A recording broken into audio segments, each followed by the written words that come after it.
2021 का दिन इंदौर के दो अलग अलग थाना क्षेत्रों में रहने वाले दो परिवार कभी नहीं भूल पाएंगे। दरअसल 12 जुलाई को एक 13 वर्षीय 9वीं की छात्रा और 12वीं में पढ़ने वाले 17 वर्षीय छात्र की गुमशुदगी का मामला सामने आया था, जिनका मामला तुकोगंज थाना और मासूम बेटी की गुमशुदगी का मामला MIJ पुलिस के पास था। वहीं इस केस में अब एक नया मोड़ आया है, जिसके चलते गुमशुदगी का मामला अब अपहरण में तब्दील हो गया है, जिसमें आरोपी छात्र पर नाबालिग का अपहरण करने का मामला दर्ज किया गया है। तो वहीं पुलिस ने गुमशुदगी के चलते तुरंत अपना समय दोनों बच्चों को खोजने में लगाया था और आखिरकार चंडीगढ़ के पास से दोनों नाबालिग छात्र छात्राओं को अपनी अभिरक्षा में लेकर इंदौर पहुंचे थे।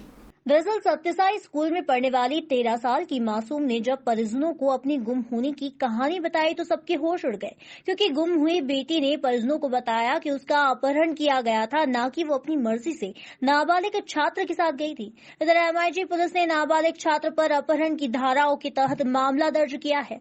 पुलिस द्वारा मामला दर्ज होने के बाद गुमशुदगी का मामला अब अपहरण जैसे संगीन अपराध में तब्दील हो गया है। ऐसे में अब सवाल ये उठ रहा है कि आखिर इस पूरी साजिश के पीछे की कहानी क्या है। मैं और मेरे पति धीरज जोशी, श्री गृह मंत्री नरोत्तम मिश्रा जी, श्री कैलाश विजयवर्गीय, श्री रमेश मंडोला जी, DSP सर दीक्षित सर, यहाँ के MIG थाने के दीक्षित सर, और मनीष कपूरिया जी DIG जो है, और क्राइम ब्रांच के जो एडिशनल SP हैं श्री गुरु पाराशर जी, और यहाँ पे SI सुरेंद्र सर और सीमा मैम, सभी का मैं तहे दिल से बहुत बहुत शुक्रिया करना चाहती हूँ। जिस तरह से इस दुखद घड़ी में उन लोगों ने हमारा साथ दिया, जिस धैर्य और अपनेपन से काम लिया, बहुत प्रशंसनीय है, बहुत ज़्यादा प्रशंसनीय है। मेरे कालिंदी पार्क जहाँ हम रहते हैं, वहाँ के लोग 2 दिन तक सोए नहीं है, हमारे साथ घूमते रहे हैं। एक पल भी हम लोग दोनों को किसी को भी अकेला नहीं छोड़ा। कम से कम 15 से 20 लोग जमा रहते थे मेरे साथ और काफ़ी लोग इनके साथ, तो उन्होंने भी कंधे से कंधे मिलाकर हम लोग का साथ दिया। इसमें आपको कोई मानना है कि आगे कोई और कार्रवाई होना चाहिए? देखिए, मैं भी इस बारे में कुछ भी नहीं बोल सकती, अभी हमने कुछ सोचा ही नहीं, क्योंकि हम उस स्टेट ऑफ माइंड में आए ही नहीं। अभी तो हम बच्ची को संभाल रहे हैं बस, कि वो ये चीज़ें बस किस तरह से सब कुछ भूल जाए। जैसे भी मेरा बच्चा इस सदमे से निकल जाए, क्योंकि वो भी अभी बहुत डरा हुआ है मेरा बच्चा। बस मैं भगवान से दुआ करता हूँ कि आगे कभी भी इस तरह की घटना जो मेरे साथ हुई है वो किसी साथ ना कर सके, किसी की बच्ची के साथ, बस वो किसी और के साथ ना कर सके, यही प्रयास करता हूँ सर, भगवान। इधर मासूम बेटी के पिता ने बताया कि उनकी बेटी को उस लड़के ने उसी के स्कूल का स्टूडेंट बताकर दोस्ती बढ़ाई और घटना वाले दिन वो घर के पिछले दरवाजे से 5 मिनट का काम बोल कर ले गया। इसके बाद आरोपी छात्र ने उनकी बेटी को रिक्शा में बिठाकर खुद का व उनकी बेटी का मोबाइल बंद कर दिया। मासूम बेटी ने परिवार को बताया कि देवास में पैसे न होने के चलते छात्र ने सिम निकालकर उसका मोबाइल बेच दिया।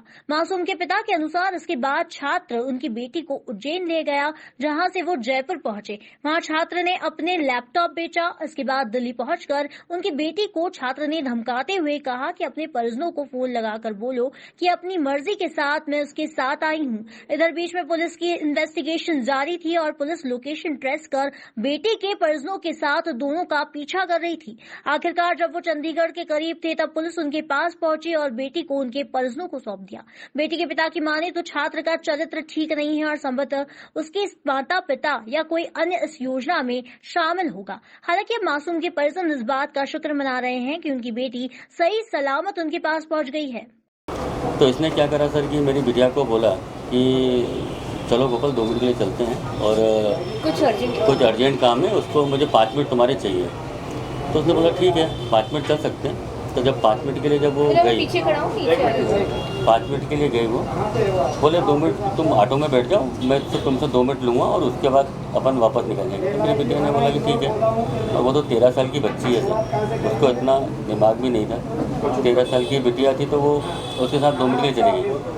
उस लड़के ने क्या करा, मेरी बिटिया को ऑटो में बिठाया और ऑटो में बिठाते थे सबसे पहले उसने मेरी बिटिया का मोबाइल छीना और मोबाइल उसने स्विच ऑफ कर दिया। मोबाइल स्विच ऑफ करने के बाद उसने अपना मोबाइल भी स्विच ऑफ कर लिया।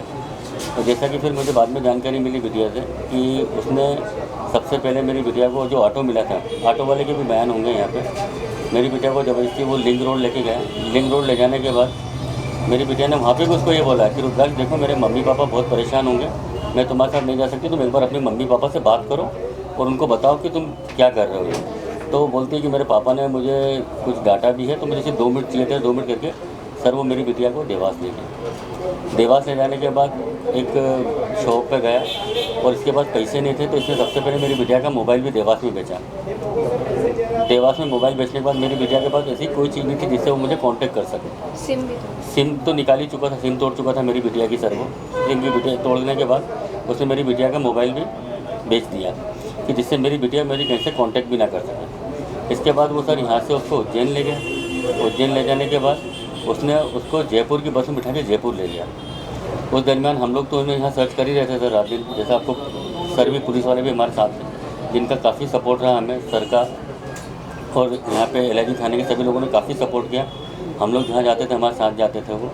उसके बाद सर ये जब जयपुर हम पहुँचे, जब हमें भोपाल जाने के बाद जब हमें यहाँ से लिंक मिला कि इसने अपना लैपटॉप जयपुर में भेजा है, तो हम सीधे जयपुर पहुँचे सर। जयपुर पहुँचने के बाद देखा कि वहाँ पे जाके जब लैपटॉप बेचा, वहाँ पे भी हमने सारी चीज़ें कंफर्म करी। ढूंढते ढूंढते हम इनके तक पहुँच गए। और जब मेरी बिटिया ने मुझे बताया कि पापा मुझ पर इतनी ज़्यादा निगरानी रखता था, मुझे बात नहीं करने देता था, कुछ नहीं करने देता था, बोले मैंने काफ़ी ट्राई किया कि मैं आप लोगों को कहीं से संपर्क करके फ़ोन करूँ, ये करूँ।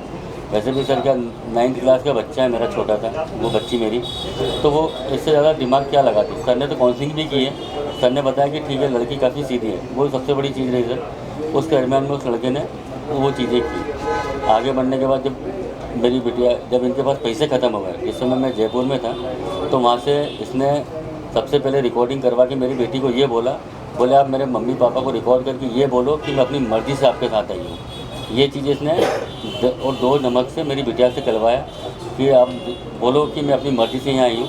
हो सकता है सर, मुझे लगता है कि इसके मदर फादर भी इसमें मिले होंगे। इसके मदर फादर ने ऐसा बोला क्योंकि लड़का भी इतना ज़्यादा 12th क्लास में, मैं जानता भी सर कि कितना मैच्योर है क्या है। उसके बाद सर मैं अपनी बिटिया को लेने दिल्ली पहुंचा और दिल्ली से फिर लेके जब मैंने पैसे की डिमांड की, तो मैंने उनको यही बोला कि ठीक है आपको बेटा 3 छोड़ो 30,000 रुपये देते हैं, आप कहाँ हो मुझे ये बताओ, मैं आपको लेने आता हूँ।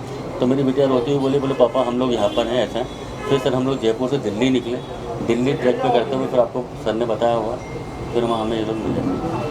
वहीं MIG थाना प्रभारी विनोद दीक्षित ने बताया कि आरोपी नाबालिग छात्र पर अपहरण का प्रकरण दर्ज किया गया है और उन पर कानूनी प्रक्रिया के तहत कार्यवाही भी की जाएगी। दिनांक 12/7 को सूचना मिली थी कि बच्ची लापता हो गई है। उस संबंध में जैसा कि वैधानिक प्रावधान है, एक अपहरण का केस कायम किया गया था। उसके बाद लगातार ढूंढा गया था, तो ये भी सूचना मिली थी कि एक बालक भी गायब है। तो ये कंफर्म हो गया था कि दोनों साथ में गए हैं। उसके आधार पर लगातार हमारे द्वारा सर्च किया गया और हमारे थाने के जो सब इंस्पेक्टर सुरेंद्र हैं उनको और फैमिली के मेंबर्स को उनके साथ किया गया और जो सूचनाएं उनसे प्राप्त हो रही उनको शेयर किया गया। तो धीरे धीरे ये ज्ञात हुआ कि जयपुर गए हैं, देवास गए हैं, देवास होते हुए जयपुर गए हैं।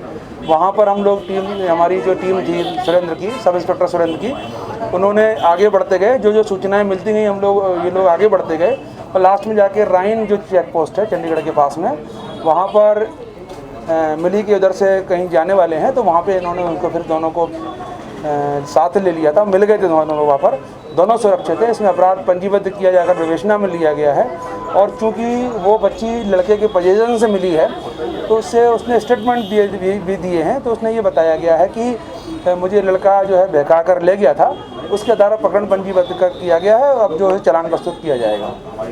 फिलहाल गुमशुदगी के मामले के अपहरण में तब्दील होने पर हर कोई हैरान है, क्योंकि कोई सोच भी नहीं सकता कि ऐसा काम एक 17 साल के लड़के ने कर दिया।